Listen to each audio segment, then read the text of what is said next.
So, would you like to see Rasmus on the other side tonight? Yeah, it'll be fun. First time we're playing him since he got traded, so excited for a game, and should be fun. How much are you guys still in touch? We're good buddies. Spent a lot of time together, so had lunch the other day, so good to see him, and yeah, excited for tonight. What do you know how to get under his skin? I'm not really a big trash talker, but maybe I'll try and say some words in Swedish. We'll see. But yeah, he should be pretty easy to get under his skin, I think. Why do you say that? Your game so far this year. What's that? What have you liked about your game so far this year? I feel like I'm skating with the puck a lot. Try to keep my feet moving. Still some things I think could be better, but I think gets a little bit better every game, I feel like. What could be better? Just some reads with transition stuff. But yeah, gets better every game, I feel like. What stands out to you about how Joseph Woll has started this season? Yeah, he's been great. Battles for every puck, and he always had a big game in Tampa, so good for him. Got a couple guys on this team who are going to be facing Ovechkin for the first time. I'm curious, what do you remember about facing him for the first time? Big body, obviously a very good shot, so try and be in the shooting lane when he's on a power play. Other than that, just kind of try and keep it on the outside, I guess, and don't let him get too many shots. Does a hit from him feel different? Yeah, he's pretty heavy, so if he comes with speed, it can be a tough hit to take, but yeah, it is for us. Was that a cool moment for you, the first game against him? Is he one of the guys that, as a young player coming in the league, you wanted to face? Yeah, it was pretty cool. First time I played against him. Obviously, not so fun being in the shooting lane, but something you have to do. So blocked a couple of his shots, so it doesn't feel great. But yeah, just gotta have to do it. Left a mark, like a bruise, or? I think so. Yeah, he has a great shot, so yeah. Yeah, so first off, just your thoughts on Pontus, like what stands out about him? Yeah, he's a really smart player. Kind of does everything the right way. He's pretty easy to read off of. He knows where to be out there. He's got some skill too. I think you kind of saw that last year with his production in the games he played. He was able to put up some points and some numbers. So it's been good so far in our last game. I thought we played pretty strong. Where are you at comfort-wise, new team, adjusting, early season? I'm comfortable. I thought, it took a little bit through camp, just kind of being on a PTO and not really knowing what was going to happen. But it's nice to get on the road and get some team dinners in, some meals with the guys, and kind of create that bond. And things are going good. What's it like to face Ovechkin? It's always fun. He was one of my favorite players growing up, actually. So. It's pretty cool to face off against him. I know they got a lot of superstars over there that have been in the league for a long time and accomplished a lot of great things in this league. So it's always a nice challenge to go up against the Capitals. Why was he one of your favorites? Just the way he could score, the way he hit. Growing up, he was just one of my favorites. Have you had any fun interactions, not so fun interactions with him over the years, battling him? I think it was last year, the year before, I actually kind of clipped him, and he came up to me and gave me a shot. So I don't know if he's too fond of me, if he even remembers that play, but that's something that I'll remember for sure. What's it like to get hit by him? Not always fun. Obviously, a big and strong player, so you got to keep your head up when he's out there. Do you remember your first game against him? Because you got a couple guys in this room that are going to play for the first time tonight.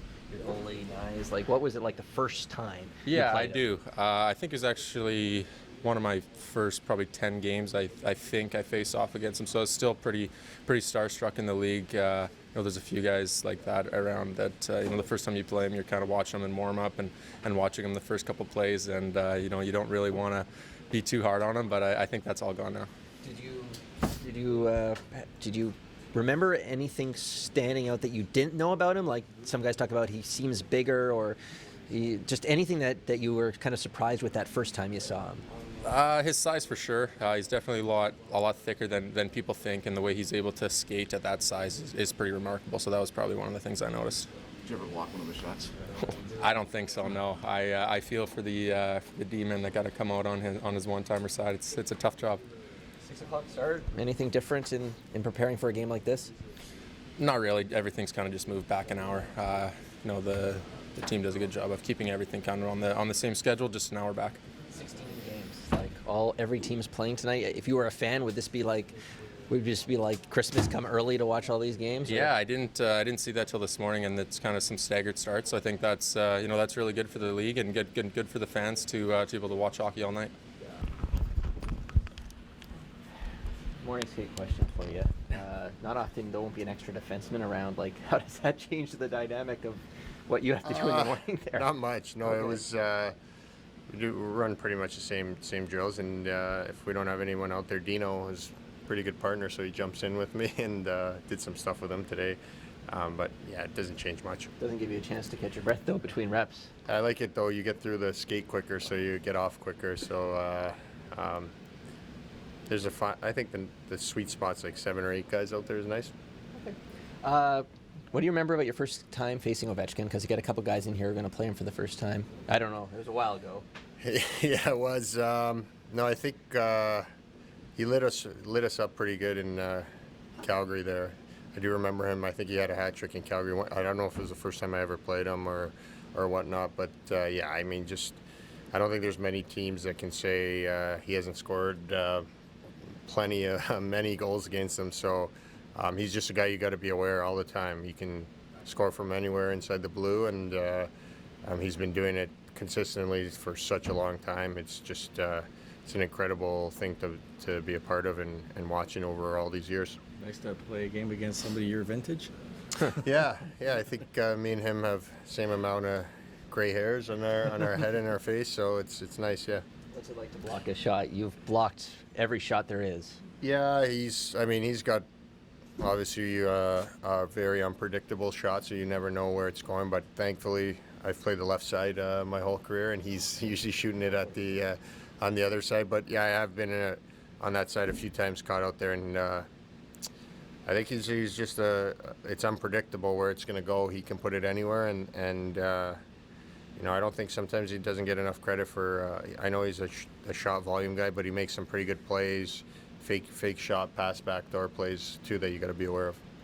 What stands out to you about Yarncroke, and specifically his fit with Matthews and Marner? Because they seem to have some good chemistry there at the end of last season, and now getting a run here tonight. Yeah, I mean, he's just a guy like Yarny. Since I played with him, going back to Seattle, I mean, he just he can play with anyone. He's obviously the strength of his game, I think, is like how good he plays defensively. He's so reliable defensively, but he's got an amazing shot, and he makes good plays all the time along the wall. So I think those guys, love that because he gets them the puck, and they're able to make their plays. Are you a fan of this beet juice concoction? I haven't seen this before. I'm not a beet juice guy yet, Yeah. but a lot of our guys are, yeah. Yeah. What's the selling point? I don't know. It's supposed to help with endurance and stuff like that, but I'm sure it's there's something to it because a ton of our guys are taking it. Sheldon, do you see any similarities stylistically with Spencer's team in Washington that he's brought from you, or is it just different team, different systems type thing? Yeah, I think there's some similarities there, but there's some similarities all across the league. So I don't think there's much there, but there's certainly some things that we see that are different and unique. And he's got some good coaches over there that he's either hired or that have remained. So I think everybody's going to have their own flavor on things. What stands out about this Capitals team so far? They're trying to find their way like everyone. What do you notice? They're making a lot of plays. Their defense are very involved in their offense. Often you're seeing 4 guys, below the circles and below the dots, and looking to attack the net that way.